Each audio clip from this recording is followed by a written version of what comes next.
अच्छा जी। दूसरी जो हमारे पास रीजन है, वो हमारे पास है फाइनेंशियल रीजन, कि माली तौर पर हमें हेल्थ एंड सेफ्टी को क्यों मैनेज करना चाहिए। जैसे कि अभी हमने पहले बात की कि जब एक्सीडेंट होता है तो उस एक्सीडेंट से बहुत सारे अखराजात पैदा होते हैं, ठीक है।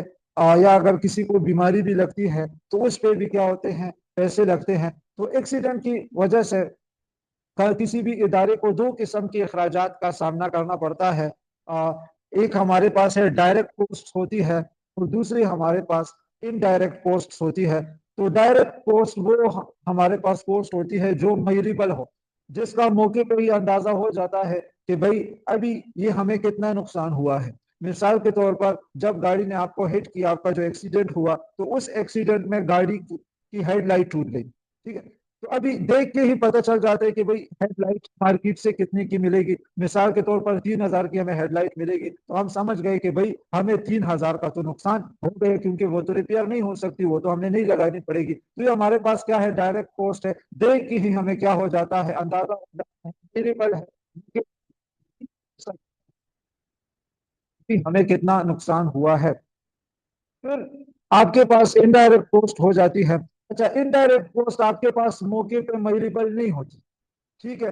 और बाज़ औक़ात इसमें मनी भी इन्वॉल्व नहीं होती, तो इसको आप क्वान्टिफाई करने में आपको मुश्किलात का सामना करना पड़ सकता है। मिसाल के तौर पर अभी जिस बंदे का एक्सीडेंट हो गया, ठीक है, अभी इन्वेस्टिगेशन शुरू करते हैं लॉ इन्फोर्समेंट, जो आपके पास अथॉरिटीज है, जो कानून नाफिज करने वाले आपके पास इदारे हैं। जब वो इस एक्सीडेंट की इन्वेस्टिगेशन करेंगे तो ये नहीं पता कि वो इन्वेस्टिगेशन कितने दिन तक जारी रहेगी, वो इन्वेस्टिगेशन कितने दिन तक जारी रहेगी, और फिर जो इस इदारे के लोग हैं वो कितने दिन तक काम अपना नहीं कर पाएंगे, और कंपनी का कितने दिन काम डिले होगा, इसका मौके पे कोई अंदाजा नहीं लग सकता। तो इसकी वजह से जो अखराजात पैदा होंगी आपके पास, वो आपके पास क्या कहलाएंगे, इनडायरेक्ट आपके पास कॉस्ट कहलाएंगी।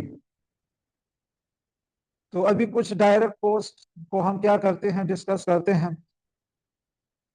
अच्छा जी, हमारे पास कुछ डायरेक्ट कॉस्ट है। सबसे पहले आपके पास मेडिकल ट्रीटमेंट आ गई, ठीक है, जिसमें इफ जो बंदा इंजर्ड हुआ है उसको मौके पे ही आपने फर्स्ट एड ट्रीटमेंट दे दी, तो उसका आपको अंदाजा हो जाता है। हॉस्पिटल एडमिशन कितनी फीस होगी, डॉक्टर की आपके पास चार्जेस हो गई, या फिर जो मेडिकल की मेडिसिन की आपके पास चार्जेस हो गई। शॉर्ट सारी जो मेडिकल ट्रीटमेंट है ये आपके पास डायरेक्ट कॉस्ट में आ जाएगी। फिर आपके पास वर्कर सिक पे है, ठीक है। वर्कर सिक पे किसे कहते हैं, जो आप हमारे अभी जो न्यू लर्नर्स हैं, जो फर्स्ट टाइम इस चीज को स्टडी कर रहे हैं या सुन रहे हैं, तो उनके उनको बताता चलूं कि सिक पे मिसाल के तौर पर आप किसी कंपनी में काम करते हैं, आपकी जो माहाना तनख्वाह है वो 35,000 रुपए है, ठीक है। if आपका एक्सीडेंट हो जाता है, ठीक है, आपके साथ कोई हादसा हो गया कंपनी में, तो फिर कंपनी क्या करती है, आपको सिक पे देती है। उस दौरान जब तक आप काम नहीं कर सकते, मिसाल के तौर पर डॉक्टर ने आपको 2 महीने की बेड रेस्ट सजेस्ट कर दी है, तो अभी कंपनी जो आपकी ऑर्गेनाइजेशन जिसमें आप काम करते थे वो अभी क्या करेगी, आपको जो आपकी तनख्वाह है, ठीक है, मिसाल के तौर पर आपकी 30,000 तनख्वाह है, तो वो अभी 2 महीने आपको घर बैठ के आपको आपकी तनख्वाह मिलेगी, ठीक है। तो इसको सिक पे कहते हैं। तो सिक पे भी आपके पास डायरेक्ट कॉस्ट में आ जाता है, क्योंकि आपकी 30,000 तनख्वाह थी, तो मतलब कंपनी को पता है कि हमने इसको 30,000 रुपए महाना देने हैं एज अ सिक पे।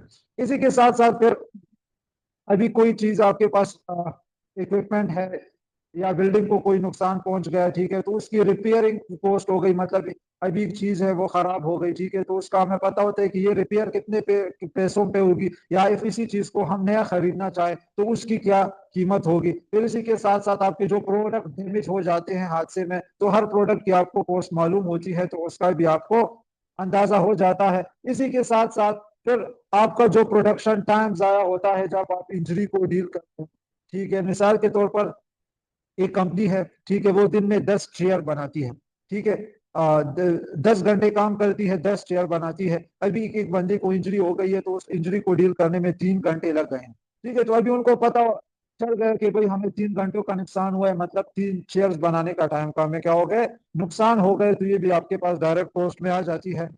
फिर आपके पास है लीगल फीस। अच्छा, इसको कंपनसे लीगल फीस, उससे पहले मैं आपको कंपनसेशन क्लेम का थोड़ा बताता चलूं। कंपनसेशन क्लेम किसे कहते हैं, जब कोई बंदा जिसका एक्सीडेंट हो जाता है कंपनी में, ठीक है, तो फिर वो क्या करता है, वो कंपनसेशन क्लेम करता है कि भाई कंपनी को कहता है कि मुझे मुआवजा दो, मुझे तावान दो, ठीक है, आपकी जगह पे मेरा क्या हुआ है, हादसा मेरे साथ हुआ है, मुझे इंजरी हुआ है, ठीक है, तो वो मुआवजा मांगता है, तो फिर वो कंपनसेशन डायरेक्टली क्लेम नहीं करता बल्कि कोर्ट के जरिए, ठीक है, वो कोर्ट में केस करता है अपने एम्प्लॉयर पे कंपनसेशन क्लेम का, तो उस जरिए उसको क्या मिलती है, कंपनसेशन क्लेम, कंपनसेशन। तो उसमें फिर आपके पास जो लीगल फीसेज आ जाती है, तो वो भी आपके पास डायरेक्ट पोस्ट में आ जाती है। ठीक है, फिर इसी के साथ साथ कि आपने की कंपनी को कितना ओवर टाइम करना पड़ेगा ताकि आप अपने प्रोडक्शन टारगेट को अचीव कर सको, वो भी आपके पास डायरेक्ट पोस्ट में आ जाती है। और इसी के साथ साथ आपके जो इंश्योरेंस प्रीमियम्स है वो भी इंक्रीज हो जाते हैं, कितना इंक्रीज होगा वो भी आपको मौके पे इंश्योरेंस कंपनी वाले बता देते हैं। इंश्योरेंस प्रीमियम क्यों इंक्रीज होते हैं? इंश्योरेंस प्रीमियम्स एक्सीडेंट की वजह से इंक्रीज हो जाते हैं। फिर इफ आपकी कंपनी में बार बार एक्सीडेंट होते हैं तो बार बार आपकी जो इंश्योरेंस प्रीमियम है, जो अमाउंट आप इंश्योरेंस में जमा करती है आपकी कंपनी, तो उस अमाउंट में क्या होता है, आपके पास इंक्रीज आता जाता है। अच्छा जी, इनडायरेक्ट कॉस्ट है हमारे पास। तो जैसे कि मैंने बात की कि जब एक्सीडेंट होता है तो उस एक्सीडेंट की क्या होती है, प्रॉपर उसकी इन्वेस्टिगेशन होती है। लॉ इन्फोर्समेंट अथॉरिटीज, जो कानून नाफिज करने वाले इदारे हैं वो आते हैं, ठीक है, और आपकी कंपनी में प्रॉपर वो इन्वेस्टिगेशन करते हैं। इन्वेस्टिगेशन इसलिए करते हैं ताकि जो हादसा हुआ है उसकी कॉजेस तक पहुंचा जा सके, वजूहत मालूम की जा सके कि भाई एक्सीडेंट क्यों हुआ है। तो इन्वेस्टिगेशन के दौरान आपकी कंपनी नॉर्मली रन नहीं कर सकती। ठीक है, तो इस वजह से कितने दिन तक इन्वेस्टिगेशन होगी, कितने दिन तक काम रुका पड़ेगा, इसका कोई अंदाजा मौके पे नहीं हो सकता। फिर इन्वेस्टिगेशन के बाद करेक्टिव मेजर्स जाती है कि भाई इस चीज को सही करें, ठीक है, इस चीज को सही करेंगे, तो उसका भी मौके पे अंदाजा नहीं होता कि भाई इन्वेस्टिगेशन के बाद हमें करेक्टिव मेजर से कितनी कॉस्ट पड़ेगी। फिर आपके पास जब आपके खिलाफ जो कानून नाफिज करने वाले इदारे हैं वो आपके खिलाफ कोर्ट में जाते हैं, आप पर केस होता है, तो ये भी फिर आपको पता नहीं चलता कि भाई कोर्ट मुझे कितना फाइन करेगी। कोर्ट कंपनी के डायरेक्टर को फाइन करेगी, सीईओ को फाइन करेगी, किस किस बंदे को करेगी, सेफ्टी वालों को करेगी, किस किस बंदे को करेगी और कितना फाइन करेगी, तो इसका भी आपके पास मौके पे आपको कोई इस चीज का अंदाजा नहीं होता। और इसी के साथ साथ जब आपका कोर्ट में केस चल रहा हो तो उसके लिए आपको जो रिपोर्ट्स बनाएंगे, ठीक है, आप मीटिंग्स को अटेंड करेंगे और आप जो कोर्ट के फैसले का इंतजार करेंगे, तो उसमें आपका कितना टाइम जाया होना है, इस चीज का भी आपका मौके पे अंदाजा नहीं हो सकता। और इसी के साथ साथ फिर आपके जो स्टाफ मोरल डाउन होता है, ठीक है, एक्सीडेंट की वजह से मैंने बात कर ली है, स्टाफ मोरल डाउन होता है, ठीक है, उनके आपके जो को वर्कर्स हैं जो आपके इदारे में काम करते हैं, तो उनका कितना मोरल डाउन हुआ हो, ठीक है, जब उनके हौसले पस्त हो जाते हैं तो वो सही तरीके से काम नहीं कर सकते, डरते हैं, ठीक है, क्या ये चीज हमारे साथ ना हो। तो यही चीज फिर कंपनी की प्रोडक्टिविटी, क्वालिटी और एफिशिएंसी पे क्या करती है, इम्पैक्ट उसके इन चीजों पे आपके पास असरात होते हैं। तो कितने असरात होंगे, ठीक है, काम की आपके पास क्वालिटी कितनी खराब होगी, या जो प्रोडक्टिविटी है उसमें कितना डिक्रीज आपको देखने को मिलेगा, या आपकी काम की जो एफिशिएंसी है उसमें आपको कितनी रिडक्शन देखने को मिलेगी। तो इन चीजों का भी आपके पास मौके पे कोई अंदाजा नहीं हो सकता। ठीक है, और इसी के साथ साथ अभी जो आपके पास इंजर्ड बंदा है वो तो हॉस्पिटल में है, तो कंपनी ने भी तो काम चलाना है, उसने नई रिक्रूटमेंट करनी होगी, नए बंदों को हायर करना होगा। फिर उसी जो नए बंदों को हायर करेगी फिर उसको ट्रेनिंग भी ऑर्गेनाइजेशन ने देनी होगी। तो इन सारे प्रोसेसेस में कंपनी को कितनी डिफिकल्टीज पेश होंगी, इस चीज का भी आपको मौके पे अंदाजा नहीं हो सकता, आप इसको मौके पे मुहैया नहीं कर सकते।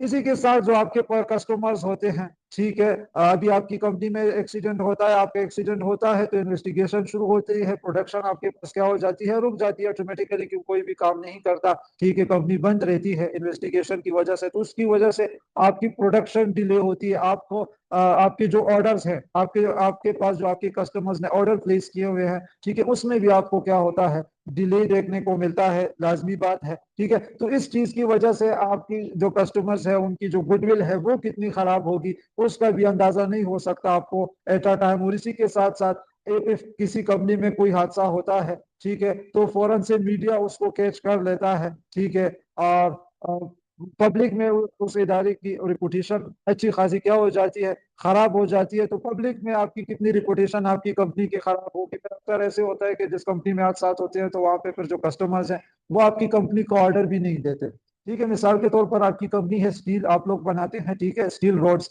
आपके पास एक कस्टमर ने ऑर्डर प्लेस कर दिया कि हमें एक 1000 स्टील बार्स चाहिए, ठीक है, स्टील रोड्स चाहिए, लेकिन आपकी जगह पे तो इन्वेस्टिगेशन शुरू है, हो गई है, एक्सीडेंट हो गया है, काम नहीं हो रहा, तो अभी आप उसका ऑर्डर डिलीवर नहीं कर सकते। ठीक है, जब आप उसका ऑर्डर डिलीवर नहीं कर सकते तो उसका आगे भी, उसका जो अपना काम है वो भी क्या है, आपकी वजह से रुका हुआ। ठीक है, तो इससे आपकी बिजनेस को कितनी उसकी रिपुटेशन खराब होगी, क्योंकि वही जो आपका कस्टमर है जिसने 1000 रोड्स आपसे बनवाने हैं, वो आपको दोबारा ऑर्डर नहीं देगा। क्यों नहीं देगा? वो कहेगा कि जी आपकी जगह पे तो हादसात होते हैं, एक्सीडेंट होते हैं, फिर आपकी वजह से हमारा काम आगे क्या हो जाता है, रुक जाता है। और इसी के साथ साथ फिर बाज़ औक़ात ऐसे आपके पास हादसात हो जाते हैं, बहुत बड़े बड़े आपके पास वाक़े हो जाते हैं, ठीक है, जो फिर आपको स्ट्राइक्स की तरफ, जो आपकी पब्लिक है वो स्ट्राइक्स पे निकल आ जाती है, या फिर कंपनी बंद हो जाती है तो उसके अपने एम्प्लॉयज क्या हो जाते हैं, स्ट्राइक्स पे निकल आते हैं। अच्छा जी, ये जो एक्सीडेंट की वजह से बहुत सारे आपको क्या होते हैं, फाइनेंशियल कॉस्ट आपको देखने को मिलती है। आप लोगों ने बिन लादेन कंपनी का नाम तो सुना होगा।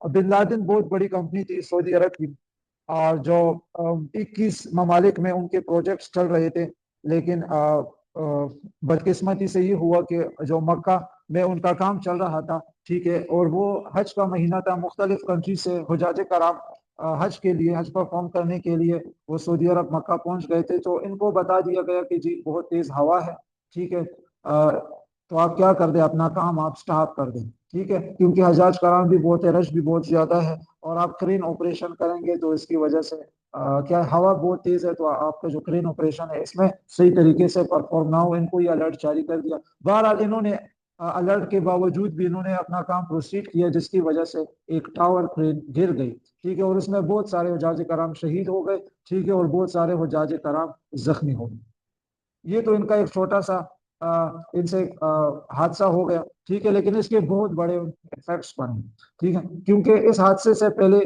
जो बिन लादेन कंपनी है उसकी लाखों में वर्क फोर्स थी, लाखों लोग बिन लादेन कंपनी में काम कर रहे हैं, ठीक है।